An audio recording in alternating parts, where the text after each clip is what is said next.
yín ó kú yín ọ̀rá o ẹ̀yin tèmi o ẹ̀ẹ́dẹ̀kú àsìkò yìí o èmi olólùfẹ́ yìí náà tún ni Àyàbá Táíwò Adébáyọ̀ ọmọ Èkìtì kété èmi Èjìrẹ́ Òyìnlàkè ọba ọmọ tá a ṣe bí èmi Elégìrì amúra o ìgbéraga kọ́ àṣẹ Olódùmarè ni èmi lọ́mọ Èkìtì o aya ọmọ Èkìtì Èkìtì di méjì lọ́dọ̀ mi ẹ kú bí ọjọ́ ṣe rí ẹ wò ó ẹ̀yin tèmi mo mà tún ní kí n gbé sí yín létí o apá kejì ètò wa tí a mú wá lánàá nípa ìwádìí àti ìfọ̀rọ̀wánilẹ́nuwò àti bí àwọn olólùfẹ́ wa wọ̀nyí bí wọ́n ṣe jẹ́wọ́ bí iṣu ṣe bẹ́ bí ọ̀bẹ ṣe gé e nípa látàrí ẹ̀sùn tí ìjọba Làǹdẹ̀ tó fi sùn ìyàwó rẹ̀ wípé bàbá tí ó bá ìyàwó òun ní àjọṣepọ̀ àti àwọn bẹ́ẹ̀ lọ.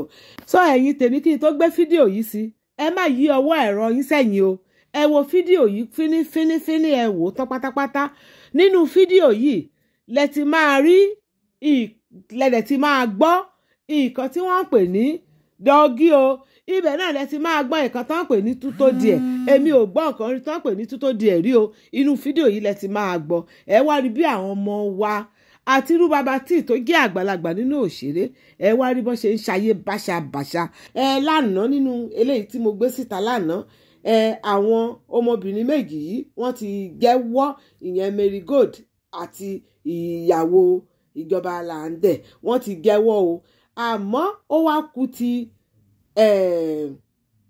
bàbá tí òun náà wá ṣe àlàyé bí ọ̀rọ̀ náà ṣe ṣẹlẹ̀ bàbá tí jẹ́wọ́ nínú ètò yìí o wípé lóòótọ́ òun bá ìyàwó ìjọba Làǹdẹ̀ pé òun bá sùn pé òun bá lájọṣepọ̀ ó jẹ́wọ́ ó dẹ̀ ṣe àlàyé bí ọ̀rọ̀ náà bó ṣe ṣẹlẹ̀ àmọ́ gbogbo àwọn mẹ́tẹ̀ẹ̀ta yìí pátápátá tí wọ́n jẹ́wọ́ ọ̀rọ̀ yìí o kókó ọ̀rọ̀ tó wà ńbẹ̀ ni wípé báwo ni fídíò nǹkan tó ṣẹlẹ̀ yìí báwo ló ṣe dé ọwọ́ ìjọba Làǹdẹ̀ ìyẹn la sì máa gbọ́ lórí ètò yìí a tún máa padà gbọ́ lórí ètò yìí o ó ní bí fídíò yẹn bó ṣe jẹ́ bó dẹ̀ ṣe dé ọwọ́ ìjọba Làǹdẹ̀ àmọ́ ọ̀rọ̀ àwọn eléyìí ó jọra wọn díẹ̀ kò jọra wọn díẹ̀ o ìṣekúṣe ìwàkuwà ìwà ìdọ̀tí ó pọ̀ nínú ọ̀rọ̀ wọn ẹ jẹ́ ká a ti gbọ́ ti ẹnu àwọn obìnrin méjèèjì yẹn lánàá wípé wọ́n mọ̀ọ́mọ̀ lọ sí ibẹ̀ yẹn láti lọ ṣe nǹkan tó ṣe ni ó lè dàbí pé set-up ni ọ̀rọ̀ yìí tó dàbí lójú wa wípé arábìnrin òṣèré Marigold òun ló tan ìyàwó Làǹdẹ̀ ló tàn lọ sí ibẹ̀ yẹn bọ́n ṣe nínú ìṣẹ̀lẹ̀ ní àlàyé ọ̀rọ̀ àwọn méjèèjì ṣùgbọ́n ẹ jẹ́ á gbọ́ kókó bí ọ̀rọ̀ gan-an náà ṣe jẹ́ lẹ́nu bàbá tí òtítọ́ ló sọ níbí o ẹ jẹ́ á gbọ́. o fẹ́ ṣó ojú ẹ̀ àbó fẹ́ ṣó ojú ẹ̀. màá ṣó ojú mi létà. kí orí ibi tí ṣìnà gbé e dé. èrè àgbèrè ni ẹ mà. èrè àgbèrè ni lóòótọ́. mo kàn bọ̀ kò ń ṣe intentional. ẹ ti jọ ní ìjà rí ni. èmi àti ta ni. ẹ̀yin tèmi ẹ máa fetí sí o ẹ máa gbọ́ nǹkan tí bàbá tí ń sọ bí o. bí kinní ẹ ṣe rí mo rí bí set up tó wà planned by so many people tí mi ò mọ̀ even as at now gan èmi gan believe pé bóyá ẹ̀mí mi ò save gan because gbogbo nǹkan tó ṣẹlẹ̀ yìí mo rí bí set up and mo rí bí set up and heavy conspiracy which a lot of people are behind it you understand. báwo ló ṣe jẹ́ conspiracy tó mú okó ẹ̀ jáde nínú pátá ni.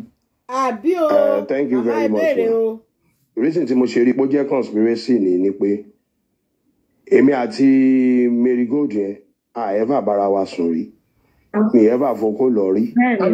mi ò ní parọ́ mo dẹ̀ máa ṣàlàyé bí everything ṣe jẹ́ because bí dára tó padà di ìyàwó láyé wá sí nínú.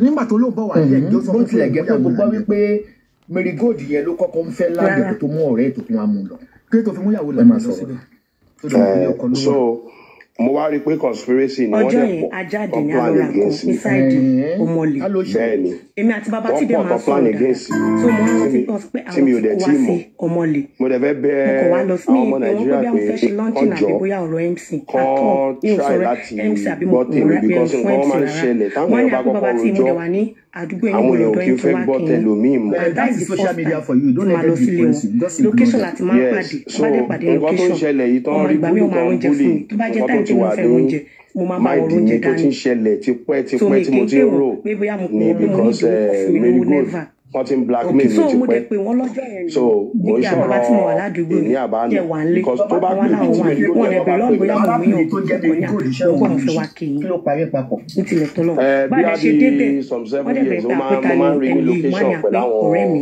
kódà mi ti sọ pé dá mi kéè orúkọ ẹ̀ gan àwọn mo kàn kí ní ló ń ọ̀rẹ́ pè mi ló wá bọ̀bọ̀ ní tí orúkọ ó wọlé tó jáde nísìnyí kọ́kọ́ sí kéè ni Àyìndé Ọ̀gọ̀ so ó máa ń pa fún kúrúkú kẹ́ mọ́ mi ṣó ti yín èmi dẹ̀ ní táì sí Èkìtì Ìkẹrẹ so àbíjẹ́ ti sọ fún mi pọ́ ọmọ Èkìtì lòún báyìí so mo máa ń fún ní nǹkan máa ń fún lówó ìgbà mi máa ròjẹ fún anytime but location ni mo ti throughout láyé mi ìwé bá rí pé bóyá àjọ hang out rí àjọ ṣe ẹni tó mọ̀ pé mi ò ṣọlọ́tì mi ní ọtí sílé bí àtúndáwọ̀ tàbí nǹkan làwọn nílé meanwhile àwọn náà prepare láti dáná wọ́n fẹ́ dáná ìjọ yẹn mo kàn wá nulẹ̀ ni so bí mo ṣe wá sọ wọn padà pé èmi máa mú nǹkan wọ́n dẹ̀ fún mi ní 80 wọ́n pe driver wọn wá wọ́n fún driver wọn ní 80 èmi àti driver wọn la jáde àwọn sí. ṣùgbọ́n Ọlọ́run ò ní jẹ́ ká gbé. ìgbà tí èèyàn máa ń gbé dá prayer yẹn papọ̀ dá padà kọ́ mi tó máa ba orúkọ èèyàn jẹ́ nígbà míì ó tún máa ń gbé lọ́dún kí lọ́dún àlá. àmì mà ṣùkọ́ yẹn ni mo gbé. bàbá tí pé driver wọn wá wọ́n fún wọn ní 80 yẹn bẹ́ẹ̀ kọ́ yẹn ni mo gbé. àti driver wọn ká gbogbo lọ́ra nǹkan tí mo dẹ̀ fẹ́ sọ yìí máa sọ tó tọ́ ni kò sọ̀rọ̀ anything kankan mọ́ níbi tó dé dó in fact èmi gan fúnra mi báyìí ibi tó dé dúró mi báyìí mo ti rí pé ọ̀rọ̀ yẹn jù báyìí lọ èmi gan fẹ́ fira mi kọ́láǹdẹ̀ lọ́rùn ni because mi ò mọ ibi tí wọ́n ti ní ìmọ̀ bó ṣe plan gbogbo kìíní ìgbésí so mi ò mọ so ìgbà tí àwa dé ṣé pé nǹkan tó wá ń bàbá sọ títí fún wa wọ́n ti pípẹ́ iná dídá fún mọ́ni àpé èmi kò bọ́ síbẹ̀ tẹ̀ ọkọ̀ wọn mọ́ni àpé kí lẹ fẹ́ ṣe wọ́n wá ní iṣu àtẹ̀yìn pé ká sí iṣu àtẹ̀yìn náà pé àwọn ní iná fún oúnjẹ bí wọ́n máa ń jẹ. mọ́mì irọ́ ló ń pa o. Marigold lọ́rùn ló fẹ́ sọ ni. bàbá tí àbáwọn tó sẹ̀ tí ló fẹ́ sọ ni. ọjọ́ má sọ yìí má gbé báìbù dání ọjọ́ má gbé báìbù ní dání. appointment kankan mi sọ pé bóyá kájọ oríṣiríṣi mo kàn wà ní all of a sudden random call kọ pé mi ẹ ló bàbá tí Either is your word against us or her word against yours. Just wait and listen. ṣe wà around mi because èmi sọ fún pé around estate ni mo sọ orúkọ estate mi yẹn fún mi fẹ́ sọ lórí afẹ́fẹ́ mi mo máa ń fi nǹkan mi pamọ́ ó wá ní òun máa wà lára the estate yẹn àbí bí ẹ̀kọ́ mo ní yẹn pé òun dẹ̀ fẹ́ ṣe launching fíìmù òun ó so ìyẹn Marigold so ó ló fẹ́ ṣe launching fíìmù òun o pé fíìmù tó ń fẹ́ ṣe yẹn pé mo máa bó ṣe MC kó fẹ́ wá bá mi sọ̀rọ̀ bó ṣe máa lọ mo dẹ̀ ní òkè mo dẹ̀ ní òkè no problem so bí a bí ànáwà ó tún pẹ́pẹ́pẹ́pẹ́ kó tó dé bí ànáwà plus so time yẹn lọ bí time tó máa dé lórí láìsí àti tèmi mo ní 0 tọrẹ mi tolerance ó máa block yín question. so time yẹn dàbí bóyá bí to 7 or something ló dé so sọ fún mi pé òun wà tà ìgbà tí mo dẹ̀ máa rí ìwé mo máa ṣí géètì fún mo máa rí pé mo rí pẹ̀lú èèyàn kan ni wọ́n á ní Marigold ojú ẹni ẹ̀gbọ́n mo ti sọ straight pé why you begging a stranger to my house ṣe mo ní wọ́n kò sọ fún mi pé òun mẹ́yàn kankan bọ̀ mo bí náà èmi máa ń béèrè mọ́mí ẹ mọ̀ pé fí èèyàn gangan ní nǹkan tí èèyàn máa ń rí láyé èmi mo máa ń para mọ́ pa mo máa ń béèrè mo ti béèrè lọ́mọ mi ò fẹ́ because mi like ẹlòmíì ó máa wálé àwa máa rìkọ́ọ̀dù ẹlòmíì tó bá ń smoke ó máa rìkọ́ọ̀dù ẹni so mi kì í like total. ìyàwó adábàtẹ̀gẹ̀ smoker àti fẹ́ gbàyàn sí ní ilé ó ti yé yín so nǹkan tí mo ó ní òun ti mọ̀ pé mi kì í like kéèyàn kí stranger kó òun dábọ̀ ni nítorí convince mi wọ́n tún fẹ́ kúrò bẹ́ẹ̀ fẹ́ lọ ra nǹkan o tún wá fi ọ̀rẹ́ ẹ̀ sílẹ̀ òun náà tó lọ jókòó sílẹ̀ tí òun rí òun mọ bàbá tí ìlú kò pàdé ẹ̀ ní o ohun ọ̀rẹ́ òun náà tẹ̀lé ọ̀rẹ́ ẹ̀ lọ síbẹ̀ ó wá jókòó sí ibẹ̀ yẹn òun náà jáde lọ láti lọ bá bàbá tí ìra nǹkan òun náà wá dáàbò tó jókòó sílé onílé ẹ̀rù ìgbà bóyá ibi tó ń tẹ̀ jókòó sí bóyá ó léwu tàbí kò léwu ẹ máa bá ọ̀rọ̀ lọ ọ̀rọ̀ tí ẹ lẹ́ ń gbọ́ ẹ tún máa gbọ́ ní iwájú bí wọ́n ṣe takora wọn àjẹ́ máa jẹ́ kí máa gbé sí ilé tí lọ ẹ jẹ́ kó dáhùn kò tí ì lè lo ju bóyá bíi 5 minutes lọ. mo jẹ́ bí manager then adé bí family friend ṣá. ìbàdàn wà ní tábàgbé wa máa pọ̀ sí ìbàdàn méjèèjì wọlé mary ní òun fẹ́ jẹun. landẹ ó mọ dára ní ọ̀dọ̀ mi. pọ̀ ní òtí ẹ̀ tí ìfarabalẹ̀ tó ti ní kílẹ̀ fẹ́ jẹ ó yá lọ sí kitchen wá nǹkan bẹ́ẹ̀ pé kẹ̀sì mo wá fún mo ṣáàyè àwọn ọkọ̀ lè ṣe fún ẹsẹ̀kẹsẹ̀ náà ló sọ pé òun máa mọ tí o kò sọ pé òun fẹ́ ṣe géèmù ó ló máa mọ tí o mo wá ní mo fẹ́ lọ rọtí mo wá dáná like wá fọwọ́ kan dáná ní kitchen because kitchen náà everybody náà wà so wá sọ̀rọ̀ lọ so bàbá tí wọ́n sọ̀rọ̀ pa ìyàwó wọn something like that. What's it called? wọ́n ṣàn sọ̀rọ̀ ẹ̀kọ́ tí àwọn ṣe kìnnìkan oríṣiríṣi so from there ìdára yà pé eléta fi tí gbogbo ẹ̀kọ́ ṣe dọ́ọ̀bá pé kìnnìkan ká ṣe truth or dare. ta ló kọ́kọ́ suggest truth or dare ṣé bàbá tí ní abitani ó sì ẹ lọ láti lọ ra ìlú àtọ̀tí. now inú estate náà ṣì ní náà kò ṣe far place so mo wá ní okay no problem. wọ́n fi òun ìka sínú ilé ẹ̀. Mary ni mo mọ̀ mi lè fi dára lẹ̀ sínú ilé torí mi ò mọ̀ so Mary ni mi mọ̀ so torí ẹ̀ mo fi Mary lẹ̀ sínú ilé mi so Mary nìkan ló dá wà nínú ilé mo wá lọ so bá tí mo máa èmi ò ká pé mo mọ ẹni tí gẹ̀ẹ́ jẹ ni wà láàyè ò ní gbé sínú mọ́tò mi pé mo gbé lọ débi pé wọ́n ní wọ́n rí i pé bí mo ti lọ ra smoke because innocent me mi ò mọ̀ rí. mo wá sọ sí pé mo ní bàbá tí ò kí mo ọtí ó wá ní àgbà tí wọn kí mo ti pé ṣèbí two option ni wọ́n dẹ̀ máa fowó gbé lára mi. ṣé orí rí àbó òrírí. mi ò rí rí ní ayé mi ò mọ̀ rí mo lóhùn èmi àti ẹ̀ lájọ lọ ra smoke sẹ́ tí n bá mọ̀ mi ò ní fi ìdánilọ́ bẹ́ẹ̀ ni mà. tó introduce ẹni yẹn sí i. ẹ̀yin tèmi apá ti tiẹ̀ lẹ ti gbọ́ yẹn o. talent tó ń hàn mí fẹ́ sọ ní ọ̀rọ̀ yẹn sì ibì kan sì wà o tóun àti ẹnì kejì ẹ̀ tó ń ti jọ pàdé o àmọ́ mi tí ì lọ síbẹ̀ yẹn báyìí ẹ jẹ́ kí n tún gbé ṣó introduce ẹni yẹn sí ẹ àdúgbò introduce ìwánilẹ́nuwò tí màmá sábọ̀ tún béèrè lọ́wọ́ ìyàwó dára kò introduce ẹ síbi iṣẹ́ ẹ mo ló ní content creator ni ó sọ fún mi pé content creator ni ọ̀rẹ́ òun ni ẹ ti ló jẹ́ kí n gbé sí onídàra onídàra content creator she's my friend mo dẹ̀ ní nice meeting you Dara ìyẹn náà dẹ̀ dá mi lóhùn pé it's nice meeting you. bẹ́ẹ̀ni ma. so mo wá lọ èmi àti Dara yẹn lájọ jáde lájọ jáde so gbà tí mo wá lọ ra drink mo wá ra smoke mo dẹ̀ tán padà mo dẹ̀ wálé. nínú mi fẹ́ jáde wá síta láti wá sọ̀rọ̀ tẹ́lẹ̀. torí o mọ̀ rí tẹ́ ẹ máa dẹ̀ kó ní ojú òde kiri arẹwà kó má ta sí kí ni nǹkan tẹ́ ẹ bá ara yín sọ. Cherry number 1. mi ì bá sọ kankan nu mọ́tò náà. níbi kórè Mary Gold lèmi ṣe jáde o. nínú mọ́tò mi jáde torí ọ̀rọ̀ kọ mi o. bàtà lọ sí ta lọ ra smoke ṣé ń gbọ́. gẹ́gẹ́ yẹn wá sọ fún mi pé wọ́n sì ọ̀dẹ̀ mo ní àm bàbá tí. so the girl now said mo ní àm Táyọ̀ bàbá tó. bẹ́ẹ̀ torí ọ̀rọ̀ Mary Gold ni mo ṣe jáde then pẹ̀lú bàbá tí. mi ò parọ́. bàtí ó mú ọmọbìnrin yẹn wọ́n ti ti introduce ara yìí tẹ́lẹ̀. kí lẹ wí. kò kí n ṣe pé a lọ ṣe nǹkan kan ní sáìdì ọ̀dọ̀ bàbá tí o. nígbà tí a lọ sí ọ̀dọ̀ bàbá tí. ẹ máa gbọ́ gẹ́gẹ́ wá bẹ́ẹ̀ lọ́wọ́ mi padà. July ó bá mi sọ̀rọ̀ ní ó ní àm Dara àmì content creator. August 2nd. ó tún béèrè ó bá mi sọ̀rọ̀ ní mọ́tò ó ní àm Dara. òun fẹ́ pé bàbá tí ó ṣe fẹ́ pé òun ò rí ẹ rí ṣé a ti rí pé bàbá tí rẹ̀ ẹ kò rí mi rí o. Ibo fẹ́ kí bàbá tí bóun ṣe MC. Yes ma. Mi ò mọ bàbá tí rí. Wípé máa rí bàbá tí rí láyé mi location kan ní mo ti pàdé o. Èmi àti mo fẹ́ kí n sọ̀rọ̀. Because èmi máa wo bàbá tí jẹni tó ń rù. Ó make passes sí mi. So mi kí n kà sí wọn. Torí pé mi ò mọ̀ ìgbà tí Mary Gold máa sọ fún mi pé òun fẹ́ lọ pé bàbá tí àṣẹ ìfowópamọ́ òun ṣe MC. Wípé kí n tẹ̀lé òun. Which is ó dá wípé everywhere tí Mary Gold yìí bá ń lọ nígbà tó fẹ́ ṣe program yẹn. Wallahi, I swear to my living God, mi ò mọ̀ rí, mi ò rí rí, I swear. mi mọ̀ from anywhere kò sí nǹkan tó lè gbé lẹ̀ máa fi búra mi mọ̀ rí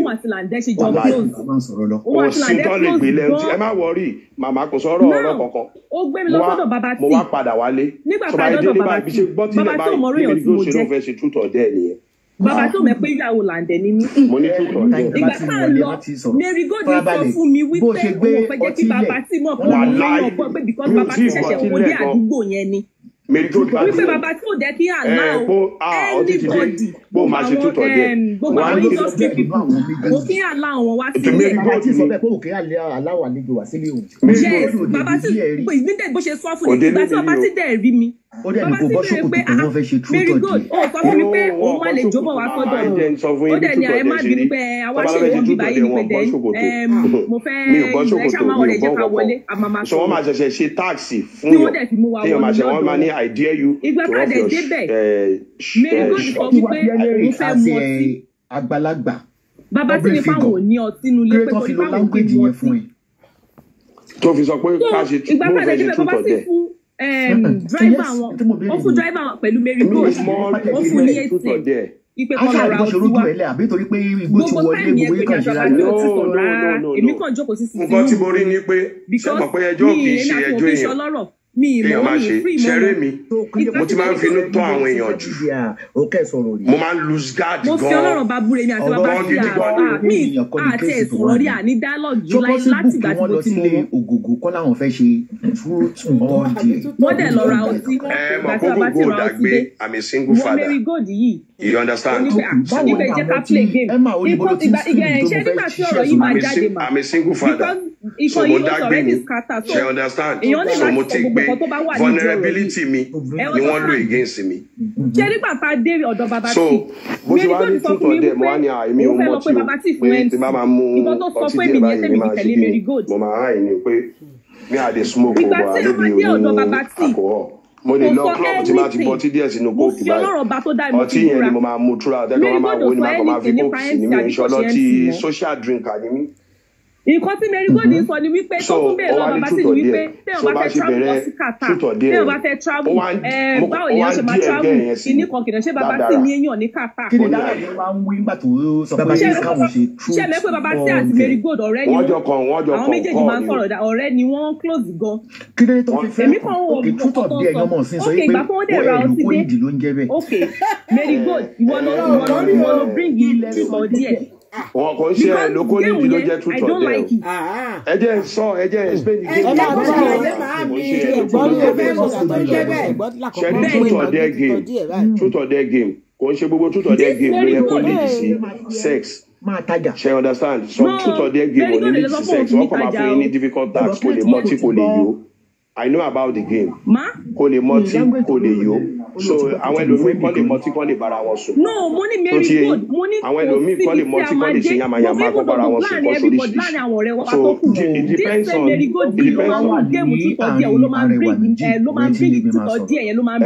so it depends on bẹ́ẹ̀ bá ṣe fẹ́ ṣe game yín rules of the game. Mo fi Ọlọ́run bá tó dá mi mo fi búra. Mary God ló organize it ló organize it.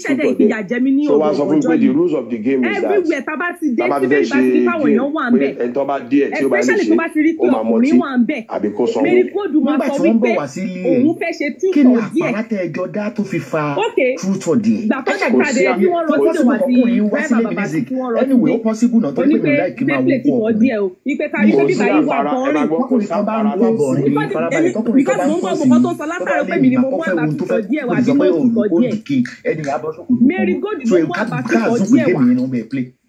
Kò sápàrà mọ́ mi kò sápàrà bàjọ́dá in fact ọ̀rọ̀ lọ́jì tó ló ń bá wa ọ̀rọ̀ kí n connect àwọn ọmọ kàtà àwọn fẹ́ lọ ṣiṣẹ́ kàtà àwọn fẹ́ lọ ṣe ló ń sọ àti mo ní kò tẹ̀ sọ̀rọ̀ lọ́ọ̀chì mọ́ mo dẹ̀ lémi ò ní connection ní kàtà o ẹni tí mo mọ̀ kàtà ò sí kàtà ọmọ lójúmọ́ mọ̀ so kò sẹ́ni tí mo ní tí mo lè connect mọ́ kàtà so ti mo fi gbé wọn fi gbogbo ọ̀rọ̀ yẹn wọn fi distract me so wá go to the truth or dare yẹn ló sàn sọ tábà tó ti sọ̀rọ̀ gbàgbé a ní let's start the truth or dare so mo wá ní start. ẹlòmíì máa ń pè ẹlòmíì ò dẹ̀ kí n fi ẹ̀. wọ́n fẹ́ wo nǹkan tó wà lábẹ́ ẹ̀. èmi ò mọ̀. ó gbẹnu sọ. ṣé mi mọ̀ ni ọlọ́rọ̀ àbí ti dídí. káre. bàbá tí dẹ̀ sọ fáwọn ọmọ tí wọ́n jẹ́ fáwọn ọmọ pé ìgbésẹ̀ wọn fáwọn òkè mọ̀ sí. díẹ̀ nìyẹn so Marigold bá ti bẹ̀rẹ̀ tútọ̀ díẹ̀ báyìí ṣe ni Marigold kọ́ bọ̀ra ẹ̀ sí òwò alo wa ń gbowó yẹn mi ò rí òwò ẹ̀ ara rẹ̀ sí òwò wàhálà mi ò rí òwò ẹ̀ rí ní ayé mi láì tí ìbẹ̀rẹ̀ láì tí ṣe tútọ̀ díẹ̀ yẹn ni o. tó bọ́ péré sí àdìbáyà ni ìgbà tó dẹ̀ sáré bọ́ra wá tiẹ̀ ṣe mí sí ìwọṣọ the other girl náà wọṣọ. wà nílé bachelor single man. bẹ́ẹ̀ ni so bóyá bọ́ra bí òun báyìí wọ́n mi rí òwò Marigold kí ló ń ṣe. ẹni tó bá fẹ́ counter ẹ̀ máa jọ̀ tẹ̀ sílẹ̀ so tí wọ́n bá fẹ́ sọ tiẹ̀ wà wá lè counter. ọ̀rọ̀ ẹ̀ wà bó ṣe wà. so ìwọ Marigold yìí ìwọ ló kọ́kọ́ bẹ̀rẹ̀ tutọ̀ díẹ̀. dára yẹn máa mú kí ni ọtí bọ́tù fìlìsì ẹ̀ dọ́là kọ́ bẹ̀rẹ̀ tutọ̀ díẹ̀ o kí ni bọ́tù kọ́ máa ń jù sókè yẹn ìwọ ló sọ pé yóò wá interesting mọ́ ó ní kò wá interesting. kí ló ń jẹ́ 5-2. 5 there okay the 5 true is that tó bá ṣe géèmù yẹn tó bá ní kò díẹ̀ nìyẹn pé o lè lọ sọ́ọ̀kì òkú ẹ̀ tó bá fẹ́ délé rẹ̀ tó bá ní túbọ̀ díẹ̀ wá ní true so true ẹ̀ ló máa lò no true yẹn ní safe díẹ̀ yẹn ló le true yẹn lèèyàn máa lò ẹ̀ understand tí wàá fi save ara ẹ pé o lè ṣe irú táàkì yìí o bẹ́ẹ̀ ni lójú Mary àtọ́jú bàbá tí ni mo ti sọ. so wá ń díẹ̀ sí i. bàbá tí dẹ̀ ni àwọn ọmọ ẹgbẹ́ ìyàwó làǹdẹ̀ ni mí bẹ́ẹ̀. ṣe ti understand ọmọ ọ̀sìn nǹkan tó yẹ kémi wà ń bẹ̀. yes wọ́n ti mú mi already mo ti wà ń bẹ̀. of course ọkọ ìnà tí ọtí dẹ̀ tó ti wà ń bẹ̀. so mo ti wà ń bẹ̀ kò sí nǹkan tó ń bẹ̀ ṣe so wọ́n dẹ̀ ṣe tútọ̀ dẹ̀ so bí Marigold ṣe sọ pé òun díẹ̀ abẹ̀rẹ̀ sí ní play game kí ló ń pè dára ìwọ Marigold yìí pé kí bàbá ti fún ní dọ́gì Quickie yes na. ìwọ ló kọ́ bu aṣọ ẹ bá máa ṣí à fídíò yìí ẹ ṣí à ẹ torí nǹkan tó ń sọ ní bíbá yìí èmi ò gbọ́ rí o ní bó ṣe dàgbà tó èmi ìmọ̀ nǹkan tó ń jẹ́ tútọ̀ díẹ̀ o òun ló ń ṣàlàyé nínú bí o kẹ bá wa ṣí à ẹ nǹkan wọ̀nyí àmọ́ ayé ti bàjẹ́ o àwọn ọmọ tí wọ́n ti báyé jẹ́ o ẹja máa bá lọ o. Ipe Mary ló ń sọ gbogbo. Olóhùn díẹ̀ dára. Marigold ìwọ ló ń díẹ̀ bàbá tí sí ni òun ló ń jẹ́ Quickie. Ṣe understand? Kí n tó bẹ́ẹ̀ àti bàbá tí kí n tẹ̀ tó fi mọ bàbá tí gbọ́ bóyá mo ti mú bọ́ra sílẹ̀ dára ò bọ́ra sílẹ̀ èmi gan ò bọ́ra sílẹ̀ bẹ́ẹ̀ tẹ́lẹ̀. Ok wá ní Mary nìkan ló wà ní. So Mary wá ní òun díẹ̀ mi kí n ṣe Quickie pẹ̀lú dára. Marigold àti bàbá tí ló smoke. Èmi ò bá wọn smoke. Mo mú condom mi. Ìlànà ni wọ́n Mary rí kọ́ gbogbo ẹ̀ from A to Z. Marigold àti bàbá tí ló smoke lọ́jọ́ yẹn. Mi ò kúrọ́ fún yín náà. Ṣé bó ti kọ́ ló wá rìpọ́ọ̀tù? Ẹ máa gbọ́ sẹ́ ṣe bó ló wá rìpọ́ọ̀tù mi lórí. àwọn ọmọ ìbáyé jẹ́ wọ́n báyé jẹ́ gan o. So Mary wá ní tí àwọn ọmọ tó wà lẹ́yìn tó wò bí àwòkọ́ṣe lórí ẹ̀rọ ayélujára pé kí n fún dára ní dọ́gì ẹgbọ́n nǹkan tó ń ṣe wọ́n mu smoke wọ́n mu gbó Idan Des wife. When I said dára yẹn ni Mary ẹ wá ń wò wò Mary. Ẹ máa gbọ́ sẹ́ ohun tí mo ní sọ pé I never slept with Idan Des wife. Ẹ máa gbọ́ mọ́ mi. Mọ́ mi máa gbọ́ mo ní mi ò bá ìyàwó Landes sùn because ẹni tó ṣe tútọ̀ dẹ́ pẹ̀lú mi Mary blindfold mi dára ló pè fún mi content creator. Okay. Àbí? So ti yé yín so I never slept with Landes wife tí mo sọ I never slept with Landes wife but we did tutor there and I gave what's it called Dara Quickie. I will not lie about that. It's the first time I'm saying it. I gave Dara fún ní Quickie oníkòbọ̀rà alẹ̀ kí ló mú bẹ́ẹ̀ lára ẹ̀ tó fún ní Quickie. No ó díẹ̀ ní géèmù yẹn ni ó díẹ̀ Dara wá sọ pé òun díẹ̀ mi Mary díẹ̀ Dara ó tàn ó díẹ̀ Dara ó sọ pé kí Dara pé I dare you Dara for Babati to give you Quickie. So tí o bá ní gbà á mọtí so kò mọtí ó dẹ̀ lóhùn díẹ̀ mo dẹ̀ ní game mo dẹ̀ mú condom nù ọ̀dọ̀ mi mo dẹ̀ fún Quickie. Báwo ni ara ẹ ṣe máa múùfù tó ń do ẹnì kan tẹ́nìkejì dẹ́ ń wò ẹ̀ láti pípé 3 songs ló ṣe nígbà yẹn. no 3 songs kan mi ò do Mary o mi ò do Mary o Mary méjì bẹ́ẹ̀ ni Mary kan wà ní òwò ní tax tí Mary ṣe Mary head mi ṣe ń gbọ́ ó sọ̀k mi Mary head mi. You want the same Mary yìí wá bring back yes so ìkan tọkọ tí ọkọ mi ti ṣe sẹ́yìn. bí géèmì yẹn ṣe lọ nìyẹn kò sọ̀rọ̀ pé bóyá anything and èmi ò kí n tú àṣírí òbò ẹ̀dá tó bá tú àṣírí òbò láyé àṣírí òbò but tó ti dọ́rọ̀ kéèsì báyìí kò ní kẹ́lẹ́bọ̀dì but mi ò mọ̀ they just barge into me and they make use of me. dàpẹ́ pé Mary yẹn àti Dara wọ́n ti ṣe kíní yẹn pẹ̀lú other men. But Mary ló masterminded gbogbo ẹ̀ Mary ló plan gbogbo tuntun everything. ẹ wá gbọ́ díẹ̀ nínú bí àwọn ọmọ ó dẹ̀ ṣe Quickie lójú Mary. wọ́n ṣe tún takora wọn wọ́n ṣe bára wọn fà á o. ọ̀yàn Mary wà ta definitely kò bá Mary náà sí. ìdóhùn mi ò bá Mary ṣe kankan o láíláí mi ì lè purọ́ ọmọ náà mi ò ń parọ́. so bó ṣe ń ṣe Quickie doggy fún Dara òun ra. òun ṣe Quickie doggy ẹ máa gbọ́ ṣe rí Quickie yẹn 1 minute ni tó bá ti tán bá gbam another truth or dare again I dare you. 1 minute discharge man okay. no kò ń ṣe 1 minute sex like 1 2 3 tó bá ti ṣe wọ́n máa charge yẹ so ti yẹn so it's 1 minute is a game it's not proper sex. but o ti bọ̀ ó lo condom. yes now I did doggy me more. I did doggy there's no kò sí point àti máa parọ́ ní time yìí bí tá a wà yìí. ọ̀rọ̀ kan ṣá wọ́n á gbá ẹ ní géèmù nínú ilé ọ̀yá máa. yes wọ́n gbá mi ní géèmù nínú ilé now kí ló wá ṣẹlẹ̀ so baby báyìí ṣe truth or dare yẹn a ṣe ń ṣe lọ tẹ́ ẹ̀ mo wá fẹ́ lọ mú nǹkan nu mọ́tò so bí kò ṣe ń bọ̀ báyìí mo kàn gbọ́ tí Mary sọ pé ó dà pé bàbá tètè mọ̀ bàbá tètè mọ̀ kí ni ẹsẹ̀kẹsẹ̀ ni mo ti feel somehow mo wá lọ bá mo ní wọ́n kí ni bàbá tí mọ̀ Mary mo lọ nífun mo pẹ́stàì ó wá ní pé kí n má bínú pé ìyàwó làǹdẹ̀ rè mo ní kí ló sọ ó ní ìyàwó làǹdẹ̀ ni pé nǹkan tó ń sọ ni gbọ́dọ̀ pé mo ti mọ̀ pé kí n má bínú. pé o mọ̀ pé ìyàwó làǹdẹ̀ ni. kí lẹ wí. tó lè búra sí pé o mọ̀ pé ìyàwó làǹdẹ̀ ni. yes now ló mú wálé mi mo lè búra sí lẹ́niwẹ̀ẹ́ kò sọ fún mi pé òun mú yàn gan bọ̀ kò dẹ̀ introduce ẹ̀ sí mi as ìyàwó làǹdẹ̀ I swear to my living God. so èmi gangan fúnra mi mo ká so wá sọ fún mi pé ìyàwó làǹdẹ̀ ni mo ní wá ibẹ̀ yẹn mo ti mọ̀ pé mo ti wọ̀ so látijọ́ yẹn báyìí tó bá pè mí báyìí mo máa gbọ̀n ni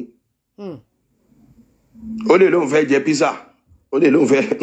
jẹta nìyẹn ṣé Mary àbí Dara. as in Marigold ó smart débi pé ẹ tó bá ti wọnú nẹ́ẹ̀tì ẹ kò lè bọ́ mọ́ láyé.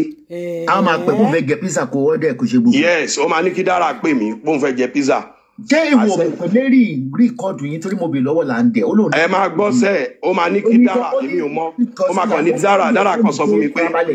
ó ní dọ́gì lẹ ṣe nínú kitchen tó possible kí Dara lọ bọ́kọ ẹ̀ kó sọ pé òun ṣẹ̀ṣẹ̀ ṣe dọ́gì nínú kitchen mo níta lórí rìkọ́dù ẹ̀ ó ní má worry of course ẹ̀yin mélòó lẹ wà nínú ilé. no kò ní ìdí pé anybody hide anything ṣé mo nǹkan tí mo ṣe ní mọ́mì ṣé mo nǹkan tí mo ṣe ní mo challenge ìjọba làǹdẹ̀ pé kó provide evidence mo believe pé ìjọba làǹdẹ̀ ló rán Mary wá pé kó wá fi ìyàwó ẹ̀ set me up. irọ́ kò possible. Objection. Get because báwo ni wọ́n ṣe mọ̀ a ṣe truth or dare. mélòó lẹ ríra rí.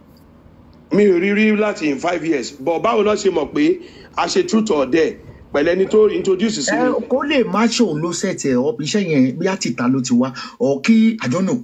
mọ́mì láíláí mọ́mì. Mary ti fẹ́ láǹdẹ̀rì kó tó gbé ọ̀rẹ́ ẹ̀ fún. mọ́mì láíláí ta ló wà ń bẹ̀ pa ṣe truth or dare Mary ló wà láàrin wa náà. Then ó tún parọ́ lórí interview tó ṣe bọ́rọ̀ tó sọ tó fẹ́ kí n má sọ ni mo ti sọ yìí ó ń parọ́ lórí interview tó ṣe ó ní pé ìjọ yẹn o àwọn òun wá sùn kitchen wèrè wo ló sùn truth or dare everything ended in the kitchen ó dẹ̀ lọ sùn sínú yàrá for a long time ó dẹ̀ lọ àwọn méjèèjì dẹ̀ lọ wọn sùn lé mi mọ́jú so ẹni tó rán Mary wá sínú ilé mi láti wá first mi láti purọ́ fún mi first pé what's it called Dara content creator ni 1 mo dẹ̀ tún gbé Dara jáde 2 tájọ lọ ra smoke ta padà gbà tèmi ò mọ̀ tí n bá mọ̀ màmá hide ẹ̀ ní mi hide ẹ̀ náà mo tún tọ́nà ní mọ́tò kan gbà tí mo fẹ́ ra nǹkan. ẹ ti hide. no mi ò hide o mi ò hide mọ́ mi mo mọ tí mò ń sọ o bọ̀tẹ̀ tí wò bá ti máa ṣe threesome tẹ́lẹ̀ kí ló tó yọ okó lójú Mary láti dó dára. Because Mary wà o so kò ní kò ń ṣe threesome ni mo ṣe Mary wà mi ìdó Mary say I swear to my living God. Ṣé tó fi dó Mary kò fi fọwọ́ mú dára ọ̀rẹ́? No, the truth or dare yẹn náà ẹyọ kan ni kò ń ṣe pé continuous thing o. Truth or dare. Ẹ máa gbọ́ kò ń ṣe pé continuous thing ó kàn dare yẹn ẹyọ kan ni. That dog is once. So another one, can you twerk? Can you slap your eyes? Can you do that? Another one, yeah. Another one, can you slap your eyes? Can you as in twerk? Can you dance? So nǹkan tó ṣẹlẹ̀ lèmi sọ fún yín yẹn. Wíìkì yẹn yọ kan ni. Can you slap my eye? Ẹ kó gbà tí fúnra yín. No. Can you spark my ass? I only sọ fún gẹ̀ yẹn pé. Ẹ máa gbọ́, a sọ fún gẹ̀ yẹn pé. I dare you to spank your ass and more. You know, give us a ringing tone. So oríṣiríṣi ló wà ní truth or dare. Slap ìdí tiẹ̀ nígbà tó ń ṣe. No. Ó kàn sọ fún Dára pé òun díẹ̀ pé kó mourn like pé òun kó fún òun ní ringtone ẹ̀. So ó tún ní kó spark ass ẹ̀ ó díẹ̀ náà bẹ́ẹ̀ so ó dẹ̀ mọtí bó ṣe end nìyẹn. So ìgbà tó dẹ̀ end wọ́n lọ irọ́ ló ń pa pé òun sun kitchen blunter lie. Irọ́ ló ń pa ẹ má dá lóhùn. Ok, ó dàpọ̀ yíwọ àti Dára wa wọ yàrá lọ àbí. Wọ́n ṣe truth or dare. Ẹ máa gbọ́ truth or dare. Ṣé ń gbọ́? Báyìí ṣe truth or dare tán. Gbogbo ètò ń sọ yẹn ó kàn fabricate irọ́ ni. Báyìí ṣe truth or dare yẹn tán.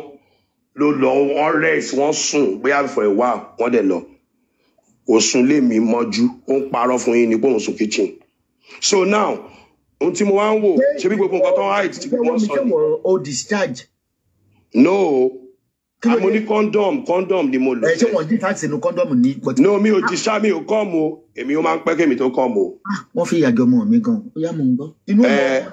Ó máa ń pẹ́ kémi tó come o, Ọlọ́run ò ní jẹ́ n rí yẹn láyé mi. Ó máa ń pẹ́. Ó máa ń pẹ́ o, I stay longer, I won't lie to you, but it's not that it's. Pause. Jẹ́ kí n bèrè lọ́ra àwọn audience wa níbi tó sọ dé yẹn. Torí ó ṣùpọ̀ àwọn ìbéèrè tá máa béèrè torí orí bí mo ṣe ṣe kéèsì ìyàwó ọba late Lámídì Adéyẹmí mi ò fi gbá kan gbọ̀kan màá sọ bó bá ṣe rí ni ẹjọ́ ta ló fẹ́ sọ̀rọ̀ débi tó sọ́dé yẹn. ẹ wo ẹ̀yin tèmi ọ̀rọ̀ pọ̀ jù bẹ́ẹ̀ lọ o kọ́lọ́n kó ṣàánú fún wa ṣe rí àwọn ọmọ wọ̀nyí ẹ ti gbọ́ ìtumọ̀ tútọ̀ di ẹ̀ báyìí nínú bíi tó yẹ pé èmi gan ò gbọ́ rí àwọn ọmọ wọ̀nyí àwọn ọmọ tó yẹ káwọn ọmọ ẹ tó wà lẹ́yìn kó máa wò bí àwọn kan ṣe ẹ wo rédèrèdè rádaràda tí wọ́n ń ṣe kí ni gbogbo eléyìí nísìnyí àwọn ẹni tó sẹ̀ tí wọ́n ọ̀pù báyìí torí nínú eléyìí ni ẹni yìí ti kọ́kọ́ sọ ọ̀rọ̀ lákọ̀ọ́kọ́ àmọ́ mo mọ̀ọ́mọ̀ má fi ṣe apá kìíní torí fún kíni ọ̀rọ̀ tó wà ń bẹ̀ ó tako ọ̀rọ̀ Marigold ṣùgbọ́n ọ̀rọ̀ ìyàwó ìjọba Láńdẹ̀ àti ti bàbá tí ó súnmọ́ra wọn díẹ̀ ṣẹ́ẹ̀rí ta ló set up ní ọ̀rọ̀ yìí tí arákùnrin yìí ó ti fi ọwọ́ ara ẹ̀ dájọ́ wípé òun èrè àgbèrè lòun jẹ yìí erékeré ìṣekúṣe ìwàkiwà ìwà tí ò bójú mu irú bàbá tí èèyàn wò láwòkọ́ṣe àgbàlagbà nínú òṣèré ojúgbà mi ti fún kó máa bá àwọn ọmọ kékèké ìyàwó àwọn ọmọbìnrin kékèké kó máa bá wọn ṣerú àwọn nǹkan báyìí o lè ní ìyàwó o tún proud pé ìwọ single father kí ló dé o tiẹ̀ táyé ṣe rárá ẹ wo sọkúsọ tó ń sọ díàní wọ́n ṣètìyàmù wọ́n ṣe kinní kan bí ìbá ṣe pé ojú ẹ kò gbà o mọ́ra o mójú ènìyàn wá ó ní wípé òun nìkan lòun bọ̀ ó débẹ̀ ó mú èèyàn méjì dání ó bínú sí torí pé ó ti jóbìnrin ló jẹ́ kó dákẹ́ ó bínú ó tún gbé ẹni tó mọ̀ rí ó tún gbé sínú mọ́tò láti lọ ra igbó ìṣekúṣe èrè àgbèrè òun lòún jẹ yìí anyway o màmá Sábọ̀dù náà ti sọ pé irú nǹkan báyìí ó lè gbé èèyàn sókè ó dẹ̀ lè kó bá èèyàn Ọlọ́run á yọ ẹ́ nínú ẹ̀ ṣùgbọ́n ẹ̀yin tèmi ta ló sẹ̀ tí wọ́n ọ̀pù nínú fídíò yìí ṣé lójú tèmi ó lè jẹ́ wípé ìjọba Láńdẹ̀ fúnra ẹ̀ gan ló set ìyàwó ẹ̀ up pẹ̀lú arábìnrin yìí Marigold yẹn. Ó lè jẹ́ wípé ìyàwó Láńdẹ̀ oníṣekúṣe tó ti ń ṣe torí báwo ló ṣe lè òun nìkan àwọn méjì ló lọ síbẹ̀ òun nìkan lálákùnrin yìí bá sùn nítorí pé ó ti dàbí pé oníṣekúṣe oníkébékébé obìnrin tí wọ́n bá sùn káàkiri ni. Bóyá ní àtàrí eléyìí bóyá Marigold ó ti ń sọ fún ọkọ rẹ̀ àbí ọkọ rẹ̀ ti mọ̀ tó ti ń sọ fún Marigold pé ìyàwó òun ò lè ṣerú ẹ̀ mọ́ tí Marigold wá ń sọ fún wípé èmi o màá fi dá ẹ lójú pé ìyàwó ẹ̀ ń ṣe jẹ́ kí n wo ibi tí màá tàn lọ sí ló wá fi tàn lọ sí ilé bàbá tí tó dẹ̀ jẹ́ mọ̀ ó ti lè tan obìnrin náà lọ sí ilé àwọn ọkùnrin míì lára wọn tí ò jẹ́ o bẹ́ẹ̀ ni o tí ò jẹ́ rárá o kó tó di pé ó dé ibi ilé ó wá ń búra pé òun ò da ilé wọn rú lóòótọ́ kìí ṣe pé ó fẹ́ fi da ilé wọn rú ó fẹ́ fi proof ó fẹ́ fi ṣe àmì ìdánilójú sí ìjọba Láńdẹ̀ ni pé ìyàwó ẹ̀ tó ń pè ní ìyàwó ẹ̀ aṣẹ́wó ni torí fún kíni òun fúnra rẹ̀ ó ti fẹ́ ìjọba Láńdẹ̀ rí àìmọye àwọn obìnrin tó jẹ́ wípé wọ́n á ti fẹ́ ọkùnrin kan rí tó yẹ pé wọn ò ní fẹ́ ọkùnrin yẹn mọ́ wọn sọ pé wọ́n máa fẹ́ ara wọn kò máa bára wọn ṣe ọ̀rẹ́ ìkọ̀kọ̀ tó ọkùnrin yẹn dẹ̀ ti fẹ́ ṣe ìgbéyàwó tó wá rí ọ̀rẹ́ ẹ̀ tó wá lọ fẹ́ ọ̀rẹ́ ẹ̀